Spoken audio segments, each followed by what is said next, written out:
Hey guys, Metal Jesus here. Now, because of COVID and quarantines and lockdowns and all that sort of stuff, I haven't really been able to hang out with most of my friends in quite a while. And so because of that, I thought it might be kind of fun to go back and bring to you today some of the best and most interesting and greatest pickups that Reggie and I have had over the last couple years.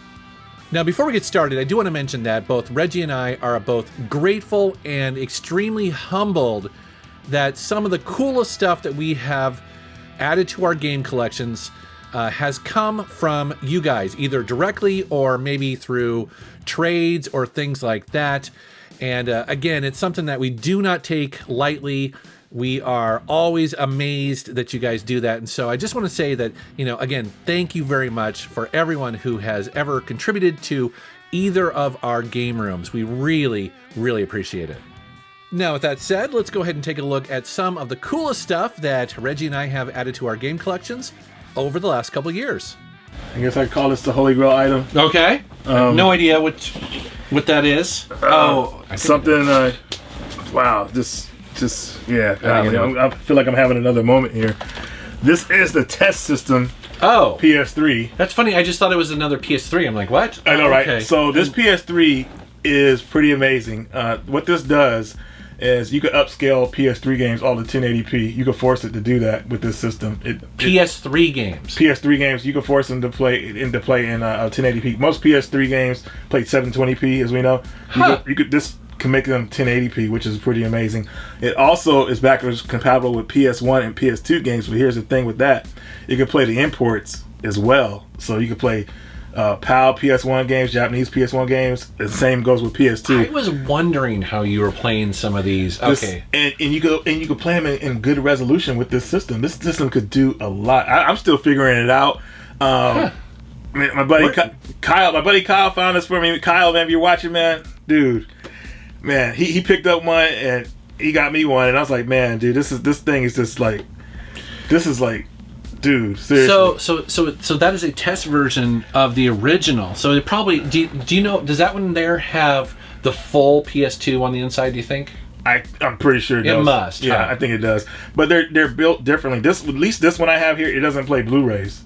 So it doesn't have like a Blu-ray player. It just plays it's games. just for games. Just for games and everything. Which is fine. I think they're built better than the original PS3 models because these rarely break down from what I'm seeing. You know what I mean? I mean, I've seen one that's kind of broke down, and I don't know why that happened, but this seems like very well made. I believe it. Yeah. I mean, you gotta think how much the company pays for a development. I was just going to system, say this was probably not cheap for the game developer at the time. Exactly. I mean, if the retail version was what, $500, $600, something like that, this is probably $1,000 more. Yeah, maybe, exactly. So, yeah, this thing does it? Can I hold it? Does it look pretty much the same? Looks exactly the same. Okay. It has all the ports on here. Yeah. Like the little other one, you can lift it up, have all those US. Yeah. Oh, I know. That's funny how they had all this. It's something else. Wow. Well, that's awesome. I want one. and here's the thing, folks, about these systems. You could find them on eBay, and I mean, they don't really go for that much. I mean, you could probably get it for like $200. I mean, don't let anybody rip you off. Don't force yourself to want it immediately if the price is not right. But usually, if you want to get one of these, you want to pay probably around at the least 200, maybe slightly a little bit more. But they don't go for that much, so don't be paying like $400, $500, $600 for them because they're not worth that. But just want to kind of give everybody that advice out there. Well, the fact that it can upscale the video, it can run all the regions. Wow, it's perfect. You can play everything on there, and in better resolution. It's just the way to do it, and. This is what I was hoping with the first model PS3 3. I was hoping it would play imports backwards compatible. So this is like a dream system for me. Wow. Yeah. No doubt, man. I know, right? So, good looking out, brother. That's pretty cool. In some of my intros, you will see this next thing in here because I used to own it back in the day. We moved and lost it. Then I wanted to do a video comparing it to the iPad. Okay. And then I borrowed it from one of the people in the Seattle Gamer Forum. I forget what his name is. I drove all the way out there to pick it up one day. And Oh crap! I don't remember. He's on the Seattle forum. Yeah, but he let me borrow it, and I played around with it for a couple weeks, and it just brought back my high school memories, and I had to give it back. Incredibly hard to find, especially functioning, and so I'm gonna go grab behind the camera here. Okay. And that is. Whoa! How did you lose something like that? Well, it got thrown out. I think Rebecca actually accidentally threw this out while we moved one time. Okay. So this is the Commodore SX64. So what this is basically a Commodore 64 that is completely portable. It's got his own keyboard. Yeah, and it actually snaps up here. And it also has a color monitor and also the floppy drive. It has a port for the cartridges. It does joysticks in the back. You can send it to an external monitor. So these things are really collectible. The one thing about this thing is that it's basically considered the world's first portable color computer. And it's pretty massive. It weighs 23 pounds. Dude, it's huge. But back in the early 80s, this was kind of a big deal. Like, you know, having just because computers were so big and most of them weren't portable, but this one was. And so did you like see a lot of people like take it out, like sit anywhere? Well, I used to have a friend of mine who owned one of these when I was in high school, right? And I was always really jealous. These things were not cheap. They cost $1,000 when they came out, which is about $2,400 today, or you know, it's expensive. I mean, considering the Commodore you could buy for like $300 to get it, to spend the money on a portable one was pretty crazy. Whew. I know. But to get them working, today they're very collectible. Usually you pay $300 for these or more, if they even are for sale. Like you never want to buy them over the internet because just one, the shipping would be brutal. The keyboards won't work. The floppy drives won't read. So anyways, at Portland, Sal is a guy who runs one of the local gaming groups. I'll put the name right here. It was set up and people were playing on it, but he had a price on it. And it was Sunday, and I was making one last pass through, and I saw it, and I was like, I don't have a lot of money left, but I really, really want that, and so I made him an offer. He sold it to me for $160. Oh, awesome, dude! Which is, again, thank you very much. Yeah. He was happy to have it go to a good home, and I was really happy to finally get it back in my collection. Dude, you know, seeing this thing now, I want one, man. That's really cool. Well, like, it's just you know, if you're going to jump into the Commodore, this is a good option for people because it will play, you know, floppy disks, you know, cartridges, now, whatever. Here's the thing: would you consider most Commodore games playable? Yes, absolutely. Because back in the mid '80s, you know, Commodore was super powerful compared to. Or super, and I shouldn't say powerful, but it was basically like it was a gaming machine. I would probably equivalent or kind of compare the games to maybe the Super Nintendo. Okay, you know, but because they're on floppy, they're often way more in depth because you can have a game with just more stuff. You know, so like role playing games on the Commodore were epic. You know, they would be huge and. Have voice sometimes and all that stuff. Oh wow! So does this have a headphone jack too, in case you just want to? That's a great question. It does have like a little panel here. I don't think so. But nonetheless, it's still cool. Is it pretty loud? I mean, can you turn it up? Oh yeah. Okay. Perfect. Oh yeah, absolutely. So, you know, for a lot of people, this was their working computer. So awesome. Yeah. Anyways, that's kind of my holy grail item. That is really a holy grail. So if I actually want to pick one up, man. So you were. Well, one, I have a search on Craigslist. I've been looking pretty much every day for 2 years and never ever seen one come up. Wow. Yeah. You'll see other Commodore stuff come up, but never one of those. If you know, I think that one dude I borrowed it from was the only guy. Well, I guess my best bet is probably like at some convention or anything like that. Yeah. You know, so yeah. Cool. It was a gift from a friend. He asked me what my favorite PS2 game was. Oh, what my favorite PS2 game was, and I said, "Hey, Steambox Chronicles," and he made me this authentic box of Steambox Chronicles, my favorite game. He put it on the cover. He basically burned the images into it. And look at that right there. What's that? Yeah. He put my seal of approval in there, Reggie's favorite game, and me with a little smile and everything. That's really well done, dude. Yeah. Take a look at it. And what I did with it was, they were working on Steambox Chronicles Part 2. but it got canceled. So I took anything I owned that was Steambox and I put it in here. So I have Steambox Chronicles for the 2 PSP games, which is demos, demo disc. Is this Steam? What is this? This is the block game that they had with the characters from Steambox Chronicles. Oh, I was hoping to catch you in a screw up there, but this no.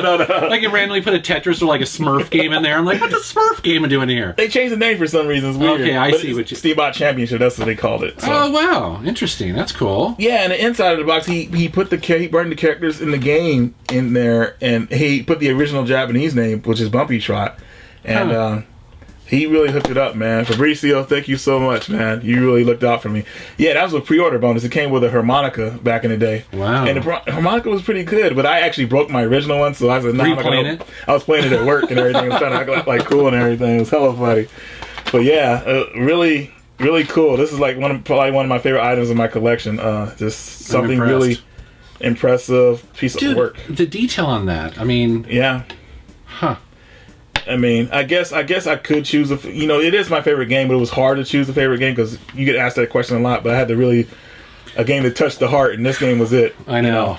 So yeah. Huh. Wow, that's cool. Great artwork to work with there too. Oh yeah. That's cool. I did a video recently where I got to go to Al Lowe's house, who is the developer of the Leisure Suit Larry series. And while there, we were hanging out and talking about his source code and his life developing games. And in his attic, he had a bunch of brand new copies of his games. What? Let's see what it is.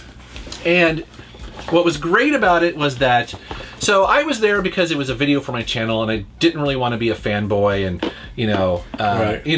but at the end, actually, Paul pulled me aside and he's like, "Hey, why don't you get those games and have them sign it?" And so that's exactly what I did. Not all of these are brand new, but like for instance, some of these are. So you see on here, it's his signature with a date back when we shot the video. Okay. And what was really cool about this, again, is that I was able to complete my Leisure Suit Larry collection with some really unusual stuff. So for instance, this one right here, Leisure Suit Larry's Casino was one of the last Leisure Suit Larry games that was released, because it's actually a casino game. It's like mini games, but it was designed for the internet back in 98.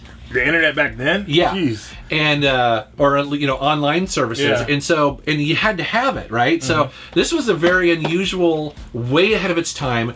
I remember when I worked there that these were lying around everywhere, but since then I haven't been able to find copies of it. So he had some. Wow. So I got that. And then here is something incredibly hard to find, and that is he back in 2013 he tried to reboot the series with another developer. Well, he didn't try. They actually did it, and they released mostly a digital version of it, but they did release a physical version. I had never seen this before. Oh wow! So this is Leisure Suit Larry Reloaded, the collector's edition, signed by Al Lowe. That was a big moment for me. So just stuff that you normally don't get unless you actually walk into the developer's home. I know, right? And this is the last game in the series. Yes. So this cover really kind of fits in a way, because You know what? I need to clarify that. This is the last one that Al Lowe had anything to do with. Okay, the last one Al really... Yeah, because the name of the series, the Leisure Suit Larry, I believe is technically owned by Activision now. Okay. And I think that they released a newer one, but he has nothing to do with it. So this is the last one he had something to do with. Look at the cover on it. The cover is awesome. Like, I know, isn't it amazing? Like he's good to go, man. Oh yeah, Very cool, man. Yeah, so this was cool to get. So I just want to show those off as old school Sierra stuff. Well, I'm gonna show my Holy Grail item. Do it. I'm gonna do it. I can't believe this is happening, but it's here. I'm not sure what this is. I got a PC Engine Dual R at the PRG event. Okay, so help me understand what this thing is. This is a TurboGrafx system with the CD add-on built into one, but this is the Japanese version. So where does the hue cards go? Oh, right here. Right there. Oh, there's one in there already. I forgot to take that out. Okay. But I got this at PRG from my buddy John Houston. He hooked it up. He knew I wanted one. I've been wanting one of these for years, but I just never pulled the trigger on it. Yeah. And now I finally got one. And not only that, there's a new game coming out for it, which is called Henshin Engine. But that's a demo for it.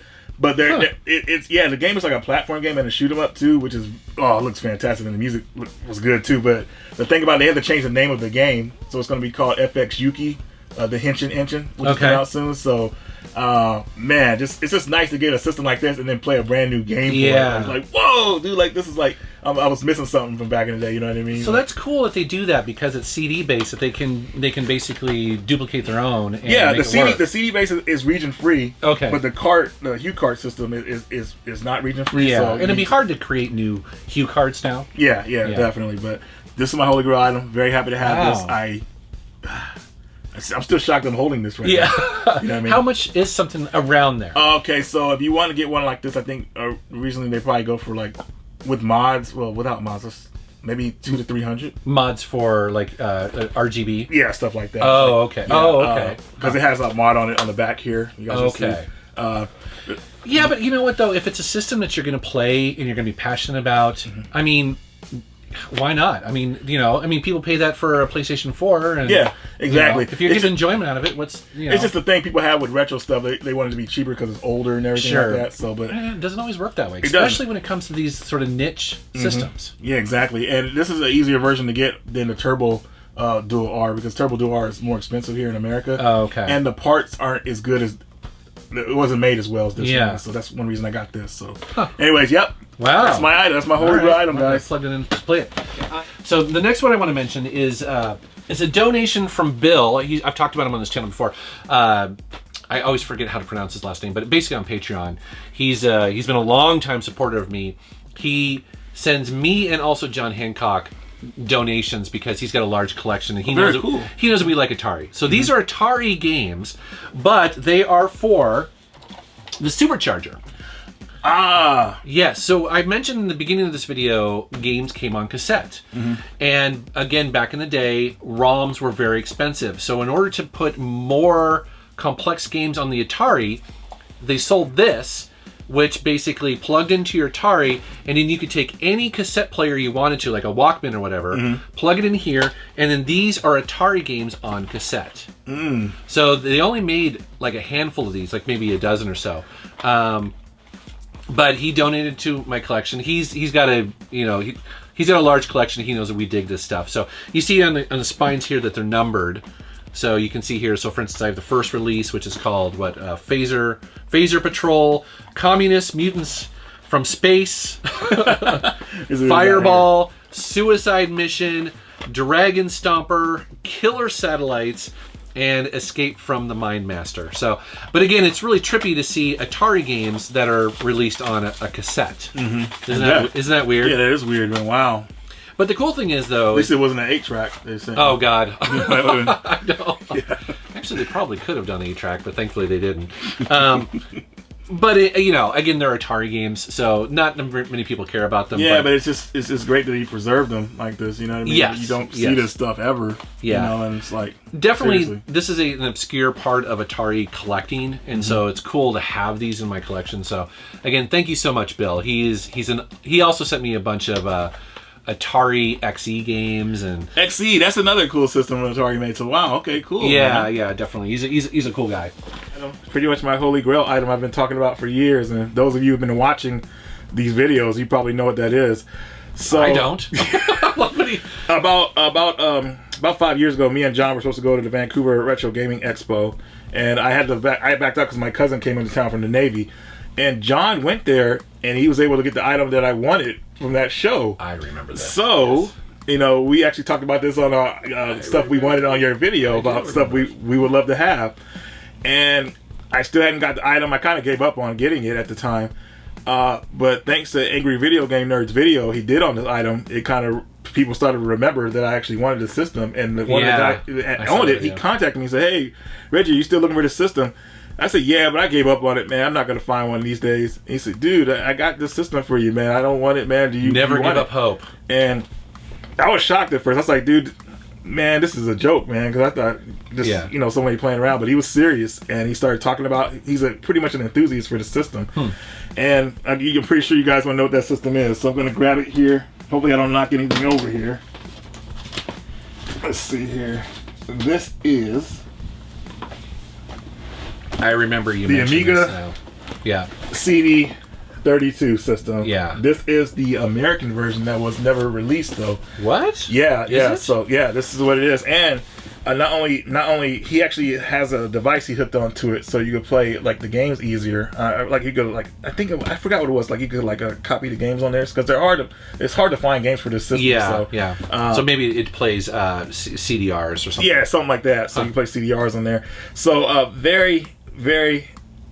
I'm still shocked that this thing's right here. I want to give a shout out to Adrian, man. Thank you for doing that for me, man. It was very kind of you to do this, man. Wow. And to remember that, you know what I mean? Yeah. So if I remember right, was it the original that had the issue with power? Like you had to have it.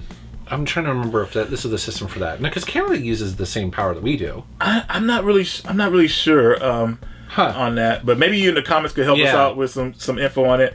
I still am shocked about having this. I still haven't hooked it up yet, which I should have hooked it up a long time ago. Today. Yeah, I know, right? So hook it up. And not only did I get that, but Retro Rescue sent me some games for it too. So I have some games here as well for it. Wow, it's heavy. And yeah, man, that box, man, is pretty like beat up, but it's still awesome because I kind of put it together a little bit. I have no problem with boxes that are beat up. I mean, I feel like it kind of is a history behind it. It's kind of cool and everything. It is. So I'm just I'm just wowed by this because this was not released. That controller, though, yeah, that controller, right? that's something special right there, huh? Yeah, it's just amazing. This is considered one of my holy grail systems, guys. I mean, it's a system I've always wanted, and because it's weird and quirky and everything. Yeah. And I just Well, the Amiga is a great home computer. It's a great home computer. It was incredibly powerful at the time, and so I always wanted one, the home computer. Right. And so this thing right here is like. I mean, I watched the Angry Video Game Nerds video on this as well, and yes, some of the games are not great, but again, it was pretty ahead of its time. Right. I mean, if the company didn't go bankrupt, this system probably could have did a lot more things. I mean, people still make games for it, guys. Like so that's there's still a lot of fan base out there for it. Well, that's the amazing thing about these systems that were early CD-based games is that they, you can. I mean, anybody can go buy a CDR and I mean, maybe actually, now that I'm thinking about it, you might, if you were able to develop for the actual Amiga computer, those games probably with a little bit of tweaking would run on this. I don't know. So you're probably right, man. Huh. Wow. Okay. Well, I want to check this out. This will be fun. Oh, sorry. She's like, what the heck? So I'm a big fan of the Star Ocean series. Oh yeah. This is Star Ocean Collector's Edition. The Japanese version. Wow. I've always been a big into like astronomy and space travel and everything like that. So when I found out about the Star Ocean games, I was like blown away because it's always been a fantasy of mine to travel through space and all that stuff. And my buddy Kyle hooked me up with this because he knew I liked Star Ocean, and I had no idea he was getting this for me. And this is the ultimate collector's box. It comes with soundtracks. It comes with like everything that Star Ocean 5 had to offer comes in this, and I was just like blown away with it. It's hard to choose what your favorite RPGs are because it could always change all the time and everything. But Star Ocean is definitely up there, guys. I mean, just recently I played the second game to celebrate the anniversary of it, and I had a great time. I thought I was burnt out on RPGs, and I went back and played the old ones I loved, and just like playing them like I was like young again, just like, oh my god, this is amazing. So, Kyle, thanks a lot, man. I appreciate you, man. Star Ocean, guys. Woo. Okay, that's cool. All right, so this next item is this is because John Riggs made a video about how he got one of these dioramas from a guy named, his company's called Mark Memory Bits. You've been tweeting about this, and I wasn't sure what this was. Well, it's pretty much a 3D diorama of 8-bit and 16-bit games and stuff like that. So this is your game. Yeah, he made one of my game. John told me, gave me the idea, say, hey, Reggie, you should have him make one of your game, because John got one of his favorite game, which is Princess Tomato. Okay. And when I was talking to Mark, I said, I might as well just order a bunch right now, because he's overseas and everything. And he made 4 of them for me. So this is awesome. This is the one of Reggie's Radical Adventures in the space level. Oh yeah. Then we got me chilling with Sakura eating some Pop-Tarts on the hill. Wow, that's interesting. And then here's the one with me on the first level. This is pretty awesome, man. That's cool. So he basically does printouts of the graphics and then creates a 3D Yeah, like a little 3D plane for it, like so you can see like the graphic and everything on the side, and you hang them up or just sit them on your counter or whatever, or wherever you want to put them at. It's pretty awesome, man. So that's great. Yeah, he said I was his number one customer because I ordered the most from him with that order. I ordered 4, so so it's pretty awesome, man. So yeah, John gave me the unique idea of just doing it on my game because I was thinking of doing it on something else. But he said you should do it on your game. I was like, wow, you're right, dude. Yeah, so yeah. That's pretty awesome, man. So that's man. Awesome About that. Thanks, Mark. I have a hint. You have a hint? I have a hint. Vectrex. Oh, shoot, dude. Yes. Okay.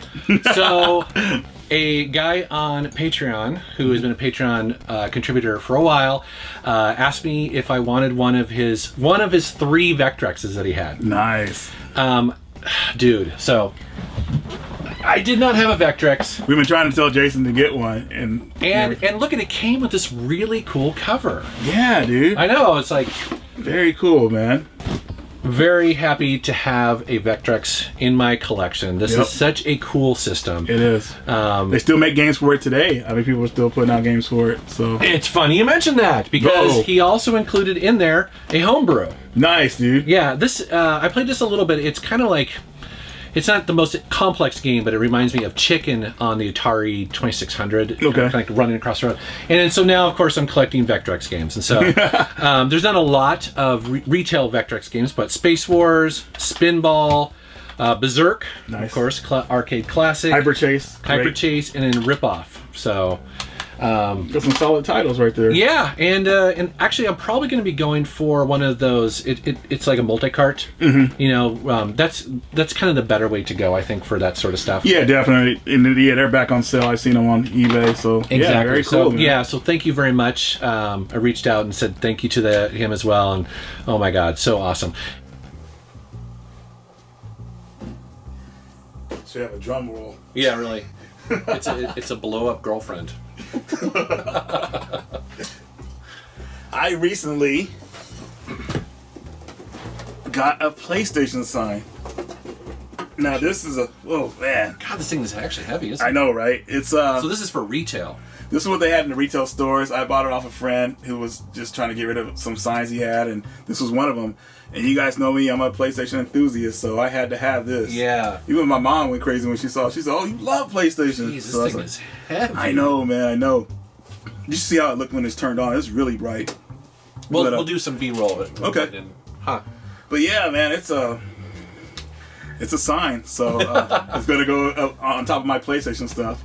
Well, these type of things, people, like everything with gaming, are really starting to collect. Well, they've been collecting for a while. I mean, if you build a game room like I have, it makes sense. Yeah, it's definitely. one of those things where you want to have that same look that you had, going into a store when you're a kid, Yep. And I've certainly considered it as well.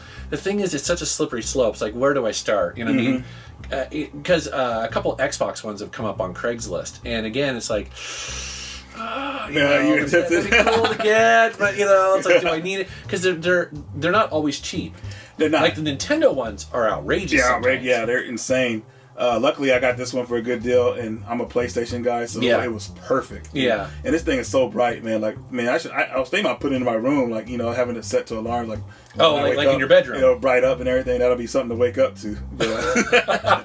But this is just really. I'm just really ecstatic to have this. I just never thought I would have this item, and I had an opportunity to get a PlayStation sign before, but then the seller decided he wanted to keep it, so I never really thought about it again. Then the chance just came back, and I just bought it on the mark. So it's beautiful. Wow. It's beautiful. I'm pumped up. Yeah, that's awesome. And now someone offered me to sell me a PS2 one, which I don't know if I should get it, but See, I would be more tempted to get the PlayStation 2 because that, for me, is one of my favorite. It's one, yeah. I love that. It's blue too. Like it's different. It's really different from this one. Which the thing is, this is so heavy. The shipping would be brutal. Yeah.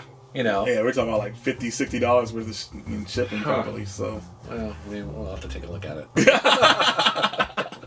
But yeah, like I said, really ecstatic to have this. This is just really like wow, like never thought this would happen. Would you get any of the Nintendo ones if you had that? What Nintendo sign would you get if you get any of them? To be honest with you, when it comes to Nintendo, I just don't. I would get one, but I would probably give it to somebody else. I would just get it. There's nothing I could think of that Nintendo. The one for me, GameCube. I love the GameCube. I was blown away by when I first got my GameCube. And I don't know what the sign looks like, so I can't really say. It's cool. It's actually cool. It's like a square and GameCube, just like a cube, actually. Huh. I'll take that back, though. I would say the Super Nintendo one. Yeah, of course. Super Nintendo was the Nintendo system that really won my heart. And that logo is iconic. You know? Yeah, definitely. Kinsey and I did a video where we were talking about some of the best examples of modern games done really well. Right. And in that video, we gushed about The Witcher 3. And that came from the heart. Like, we really love that game. Have you played it? No, I haven't played it yet. Rebecca was even telling me to play it, and I still haven't picked it up yet. I need to get on the hype train. Yeah, well, so get this. So we put out the video, and, you know, it's been watched by a couple people, but we got an email from CD Projekt Red, which is the developer of The Witcher 3, of the game. Oh, wow. And they said they loved our video. And I was like, all starstruck. I'm like, really? Like, this email from like, nuh-uh, you know. Nice, dude. And they were so cool. They're like, hey, we want to really thank you for the videos that you do, and thank you for including your game, or our game in your video. We want to send you a thank you. And they asked me for my T-shirt size, and so, you know, they basically sent a bunch of T-shirts. Oh, nice. Yes, which I was pretty pumped for, right? Heck yeah, man. Really nice. But then they send. I almost dropped it.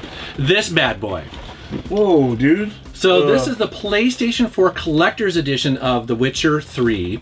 And the reason why this box is so dang big is because, dude, this is a serious collector's edition. Yeah, I'm looking at it, and this is like... Yeah, so it comes with a beautiful, huge statue of Geralt battling a griffin. It comes with a steel case that's specific to this version of it. It comes with a little medallion that Geralt wears in the game. Right. It also comes with a full-size art book.